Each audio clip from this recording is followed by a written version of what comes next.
Hello बच्चों, कैसे चली है आप लोगों की पढ़ाई। आपके लिए ये वीडियो बनाया जा रहा है क्विक रिवीजन के लिए, आपके एग्ज़ाम से ठीक एक दिन पहले। कक्षा 12 के जो अभ्यर्थी अभी कल अपना फिजिक्स का एग्ज़ाम देने जा रहे हैं, आप लोगों ने अपनी तरफ से रिवीजन कर लिया होगा, मेन मेन टॉपिक्स कर लिए होंगे। आपके लिए ये वीडियो बनाया जा रहा है आपके 1 मार्क्स के क्वेश्चंस को रिकॉल करने के लिए, रिवाइज करने के लिए। तो जल्दी से आपने इस वीडियो को देखना है फास्ट मोड पर, ताकि जो भी आपने पढ़ा है वो एक बार फिर से रिफ्रेश हो जाए।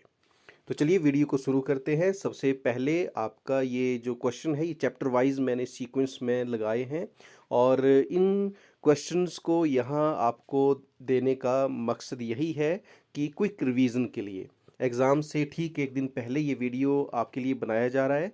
तो वीडियो को आपने पूरा देखना है और ध्यान से देखना है। सब कुछ आपने पढ़ा हुआ है, बस ये सब कुछ क्या करने वाला है, आपको रिफ्रेश करने वाला है ये वीडियो। तो चलिए शुरू करते हैं। चैप्टर वाइज क्वेश्चंस आपको आएंगे ये, और सबसे पहले ये क्वेश्चन आपके सामने है, what is the SI unit of electric field intensity. तो इलेक्ट्रिक फील्ड इंटेंसिटी होती है फोर्स पर यूनिट चार्ज। तो फोर्स पर यूनिट चार्ज होती है इलेक्ट्रिक फील्ड इंटेंसिटी। तो फोर्स की यूनिट होती है न्यूटन और चार्ज की यूनिट होती है कूलम। तो न्यूटन पर कूलम आ गया आपका इसका राइट आंसर। इसी तरह से क्वेश्चन नंबर 2, क्वेश्चन नंबर 2 है आपका, the electric field intensity due to an electric dipole at a point at a distance r from its centre varies as. तो इसका राइट आंसर है inversely proportional to cube of the radius. तो 1/r का cube, चाहे आपका ये axial plane axial electric field intensity हो या इक्वेटोरियल पॉइंट पर इलेक्ट्रिक फील्ड इंटेंसिटी हो, दोनों ही केसेस में ये 1/r cube reciprocal to cube of the radius होता है। What is the value of permittivity epsilon not of free space in SI unit. तो इसका राइट आंसर है 8.85 इंटू 10⁻⁻12। इसका राइट आंसर है ए। नेक्स्ट क्वेश्चन है आपका, when a body become negatively charge its mass. तो जब बॉडी नेगेटिवली चार्ज होगी, तो नेगेटिव चार्ज होने का मतलब है कि बॉडी ने क्या किया है, इलेक्ट्रॉन को गेन किया है। तो किसी बॉडी के ऊपर नेगेटिव चार्ज तभी आता है जब उसने इलेक्ट्रॉन को गेन किया है। तो इलेक्ट्रॉन को गेन किया मतलब कि जितना एक इलेक्ट्रॉन का मास होता है उतना मास उस बॉडी ने गेन किया। और हमें पता है इलेक्ट्रॉन के ऊपर मास होता है 9.11 इंटू 10⁻31 किलोग्राम। तो इतना मास एक इलेक्ट्रॉन के ऊपर होता है। No doubt very very small mass it is, but still it is definite. तो कुछ फाइनाइट वैल्यू है इस मास की, इसलिए क्या होगा कि जब नेगेटिव चार्ज आएगा बॉडी के ऊपर तो उसका मास इंक्रीज करेगा, और पॉजिटिव चार्ज आएगा तो इसका उल्टा होगा। पॉजिटिव चार्ज मतलब उसने इलेक्ट्रॉन को लूज़ किया, और इलेक्ट्रॉन के लॉस होने पर उसका मास जो है वो डिक्रीज होगा। Next is, what is the dimensional formula of electric field intensity. तो इलेक्ट्रिक फील्ड इंटेंसिटी हमने अभी देखा होता है फोर्स अपॉन चार्ज, और फोर्स का डायमेंशनल फॉर्मूला होता है mL/T-2। फोर्स होती है मास इंटू एक्सलरेशन। तो ये आ गया हमारा डायमेंशनल फॉर्मूला फोर्स का, डिवाइड बाई क्यू होता है I/T। तो आई टी मीन्स आई का जो है आपका यूनिट एम्पियर, और टी ऊपर जाएगा तो एक टी इसमें ऐड हो जाएगा, -3 हो जाएगा। तो इसकी जो डायमेंशनल फॉर्मूला बना इलेक्ट्रिक फील्ड इंटेंसिटी का, mL/T-3 A इनवर्स, ये आया आपका dimensional formula of electric field intensity, mL/T-3 और A-1। तो कैसे ड्राइव किया आपने देखा। इसी तरह से कुछ भी आपसे पूछा जाएगा तो आपने जो बेसिक रिलेशन होगा उस क्वांटिटी का, वहाँ से आपने डायमेंशनल फॉर्मूला ड्राइव कर लेना है, रटने की कोई ज़रूरत नहीं है। Next is the number of electron required to form 1 coulomb of charge is. तो इसको भी आपको वैसे तो डायरेक्ट आप याद भी रख सकते हैं, लेकिन आया कहाँ से ये, तो आपने क्वांटाइजेशन ऑफ चार्ज पढ़ा है। जो टोटल चार्ज होता है किसी बॉडी के ऊपर, वो number of electrons into charge on 1 electron, तो इसी को क्वांटाइजेशन ऑफ चार्ज बोलते हैं। तो हमें बोला गया है कि 1 कूलम चार्ज के ऊपर चार्ज कितने इलेक्ट्रॉन की वजह से होगा। तो एक जो चार्ज होता है 1 इलेक्ट्रॉन के ऊपर, वो कितना होता है, 1 electron is equal to 1.6 into 10⁻⁻19 coulomb.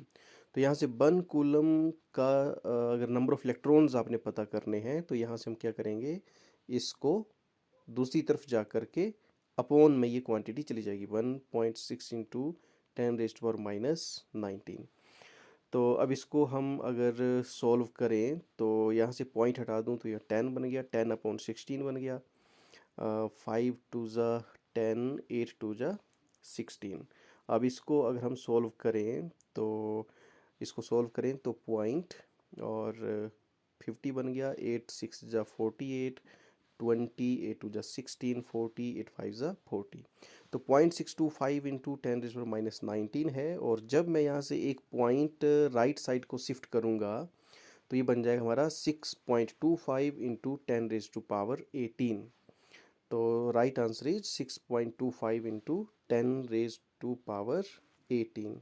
इतने हैं हमारे इलेक्ट्रॉन्स 1 कूलम ऑफ चार्ज में, 6.25 इंटू 10⁻18 इलेक्ट्रॉन्स। तो this is the number of electrons in 1 coulomb.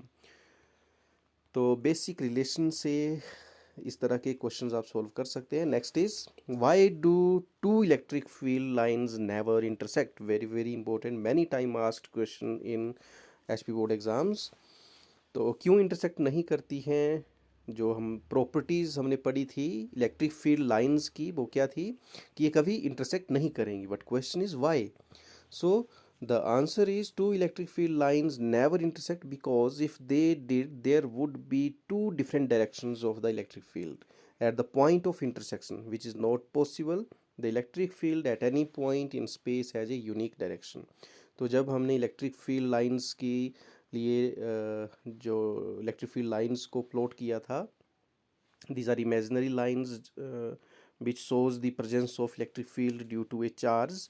तो हमने क्या बोला था इसको कि ये डाइवर्जिंग बाहर निकलती हुई लाइंस हम प्रेजेंट करते थे इस तरह से। तो ये क्या है कि ये बिल्कुल सीधी होंगी और एक दूसरे से कभी इंटरसेक्ट नहीं करेंगी।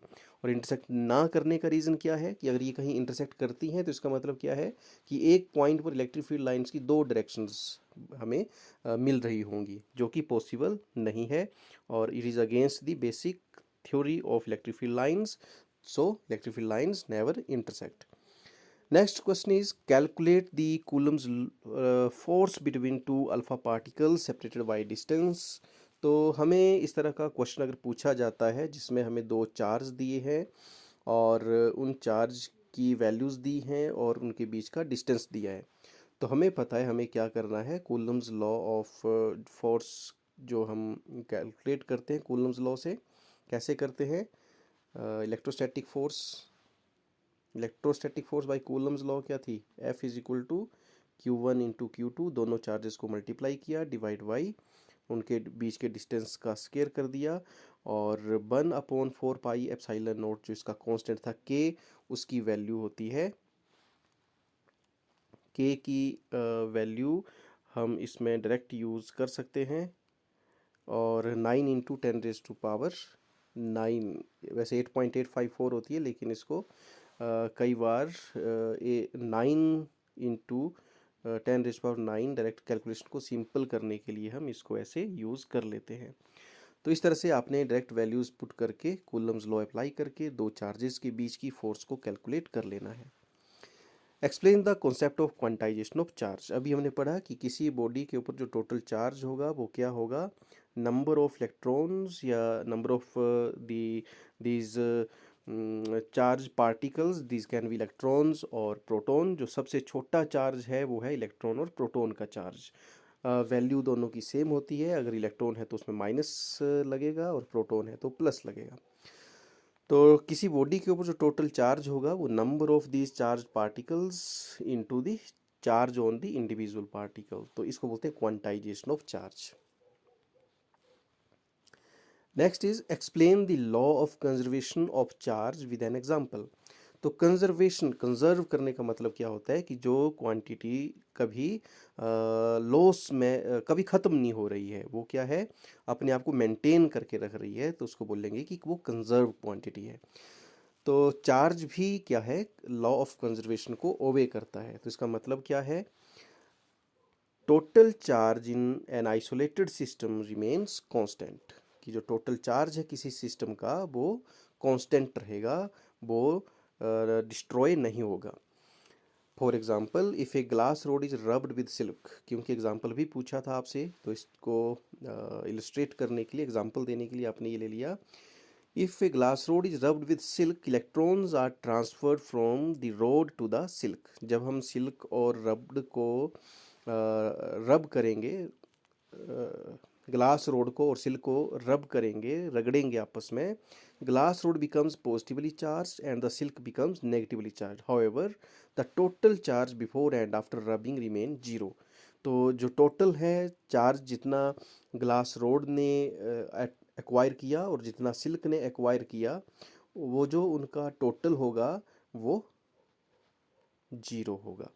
तो this is the conservation of charge, कि टोटल चार्ज जो है किसी आइसोलेटेड सिस्टम का, जिसको कोई दूसरा बाहर से हम एक्सटर्नल इफेक्ट इसका कोई कंसीडर नहीं कर रहे हैं, तो सिस्टम का टोटल चार्ज है वो रहेगा कांस्टेंट।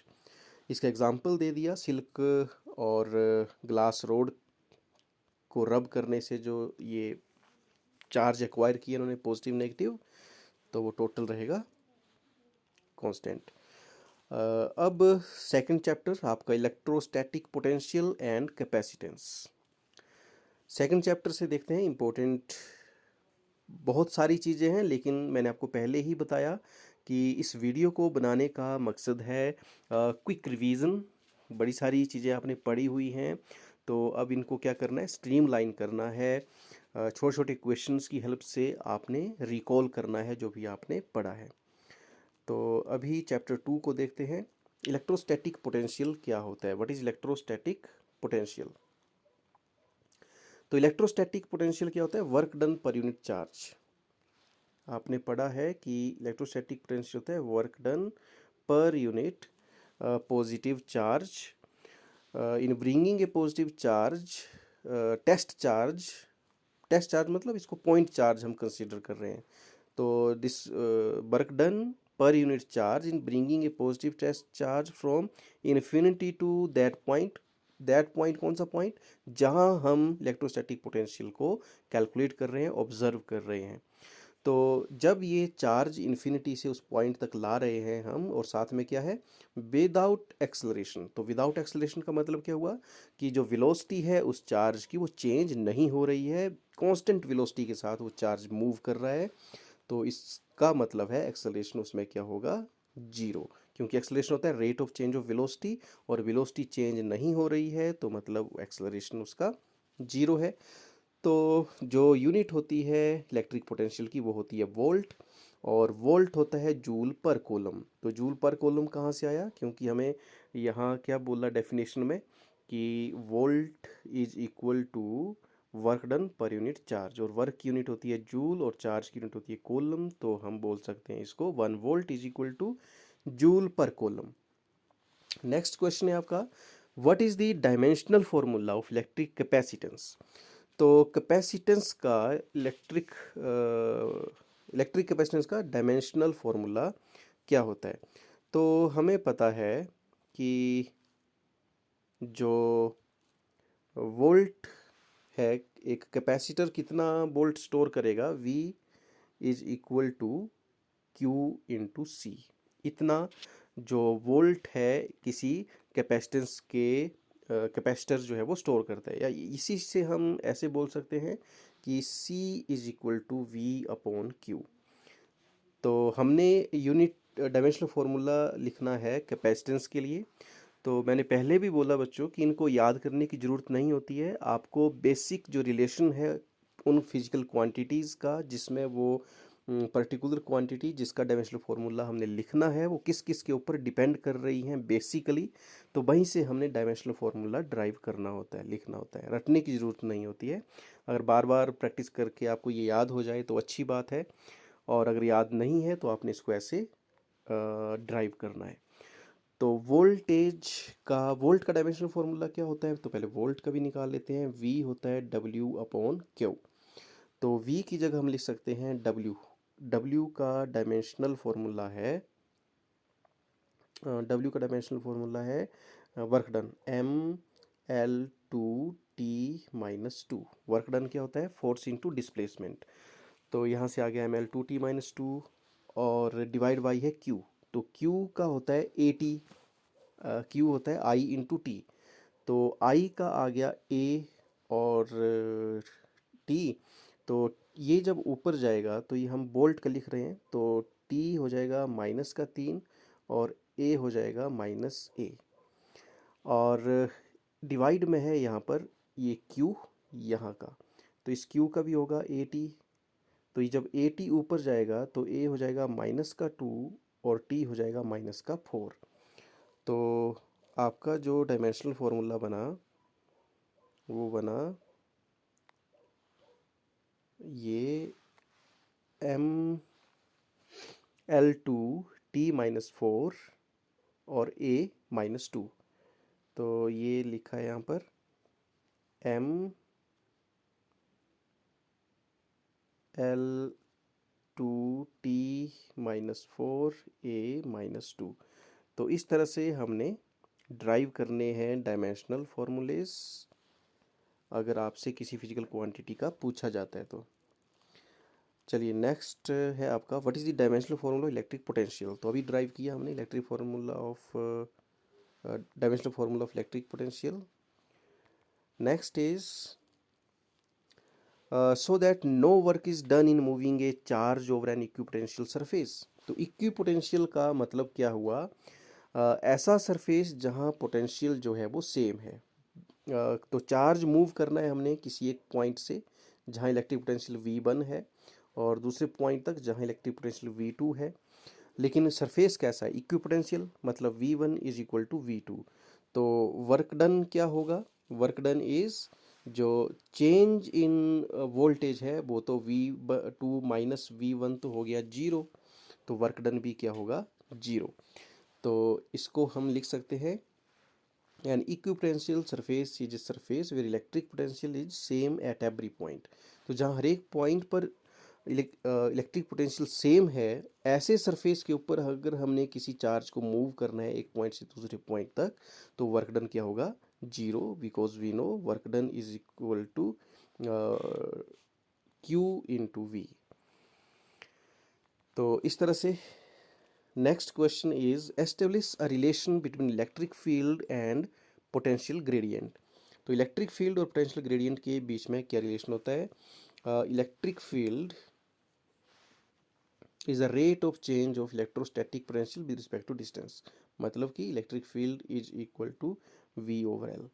तो इसी को हम ऐसे लिख सकते हैं dV ओवर dx, और इसमें माइनस का साइन लगता है which shows the negative gradient of voltage. तो electric field is the negative gradient of the potential, E is equal to minus V over L और minus dV over dx।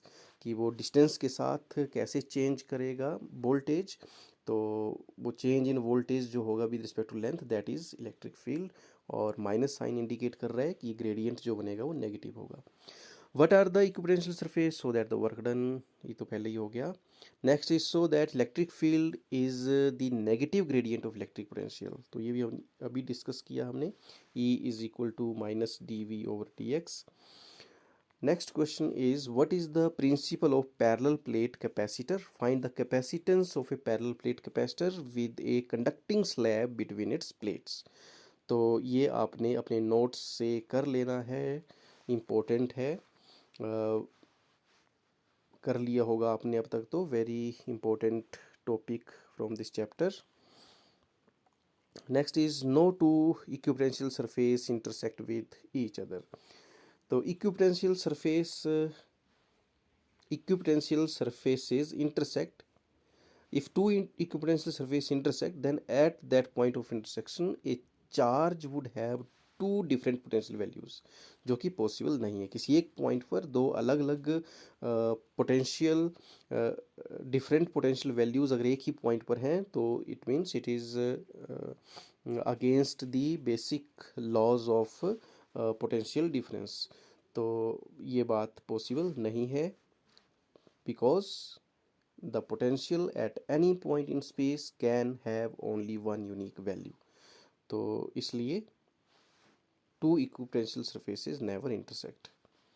Next is derive an expression for energy stored in a parallel plate capacitor charged to a potential difference V. तो इसको भी आप कर लेंगे parallel plate capacitor से। Next is moving charge and magnetism. तो moving charge and magnetism, तो हमने इस चैप्टर में क्या सीखा था कि जब चार्ज मूव करेगा तो उसी को हम करंट बोलते हैं। जब चार्ज मूव करता है तो इसी को हम करंट बोलते हैं। और जब किसी कंडक्टर में करंट डेवलप होता है तो उसके सराउंडिंग में मैग्नेटिक फील्ड बनती है। तो जब मूविंग चार्ज होगा तो वहाँ मैग्नेटिक फील्ड होगी। और इसी चैप्टर से अब हम कुछ क्वेश्चंस को यहाँ डिस्कस करते हैं।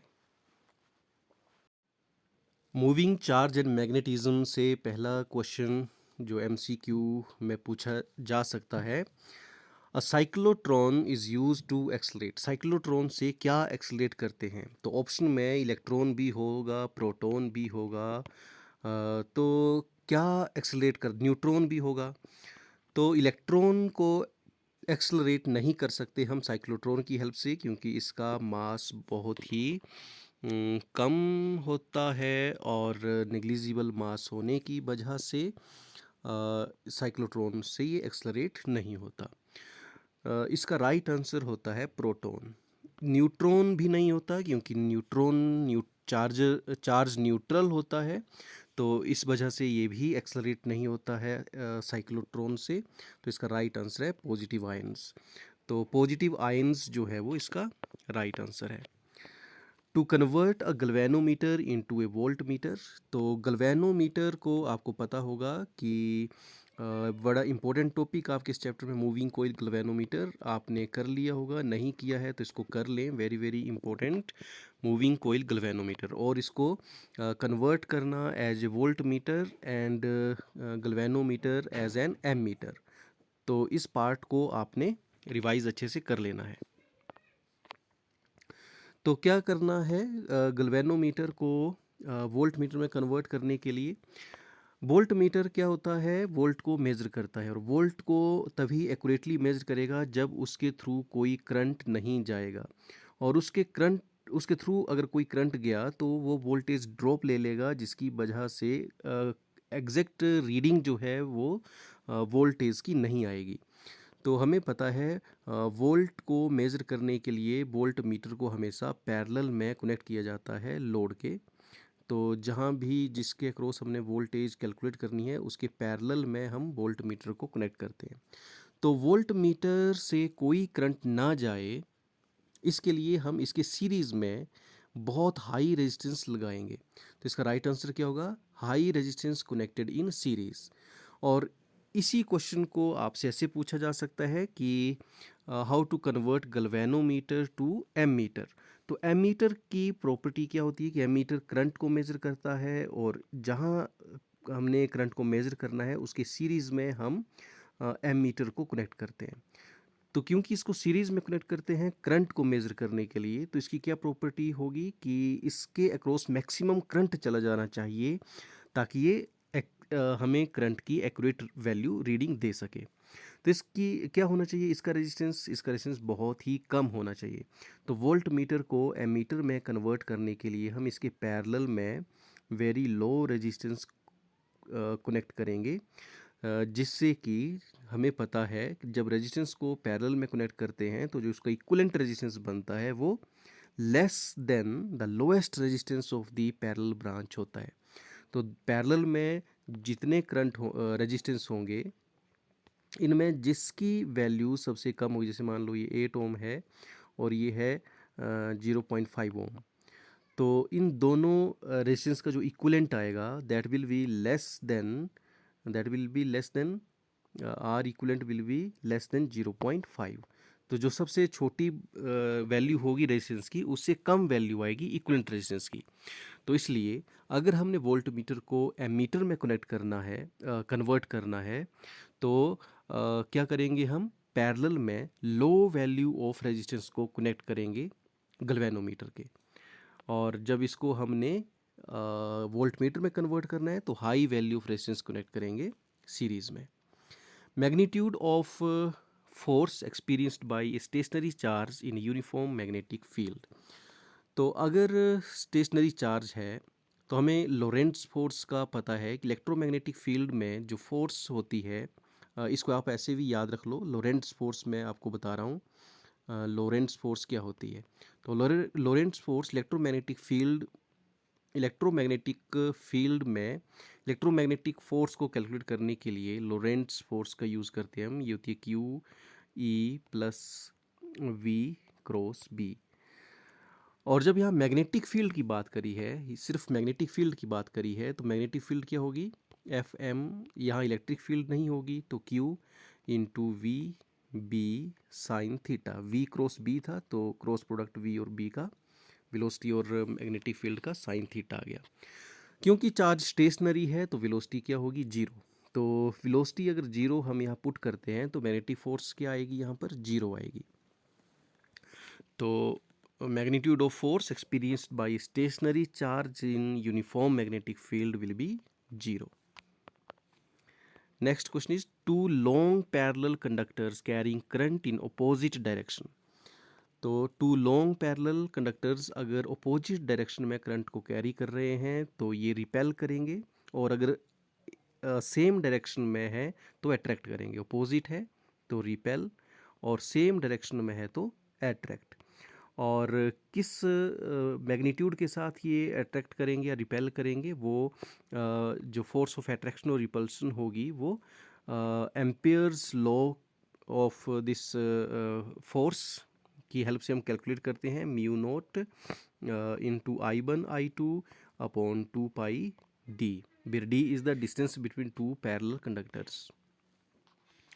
तो इस तरह से आपको याद रखना है कि अगर सेम डायरेक्शन में दो करंट फ्लो कर रहे हैं पैरेलल कंडक्टर्स में तो ये attract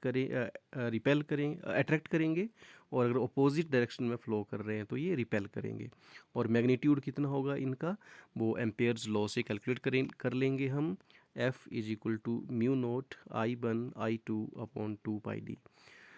next is path followed by a charged particle entering a magnetic field parallel to it। तो अगर मैग्नेटिक फील्ड के पैरेलल कोई चार्ज है,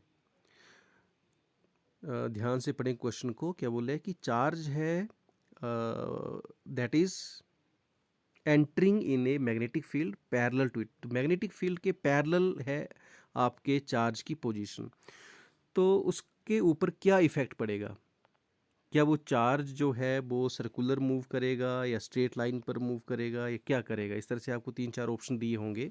तो यहाँ भी लोरेंट्ज़ फोर्स का ही यूज़ होने वाला है। मैग्नेटिक फोर्स हमने अभी देखा कि मैग्नेटिक फोर्स क्या होगी, Q V B sine theta, और क्योंकि ये क्या है, पैरेलल है, तो थीटा क्या होगा, थीटा या तो 0 डिग्री होगा या 180 डिग्री होगा। दोनों केसेस में साइन की वैल्यू होगी 0। तो यहाँ भी जो फोर्स है चार्ज द्वारा वो कोई फोर्स एक्सपीरियंस नहीं की जाएगी, तो जो उसका पाथ होगा चार्ज का वो अपने ही पाथ पर रहेगा, मतलब कि straight line. Next question is two long parallel conductors carrying current in the same direction. तो ऑलरेडी डिस्कस कर लिया। Next is a transformer is a device. तो हमें पता है ट्रांसफॉर्मर कैसा डिवाइस है। ट्रांसफॉर्मर का काम होता है वोल्टेज को स्टेप अप या स्टेप डाउन करना।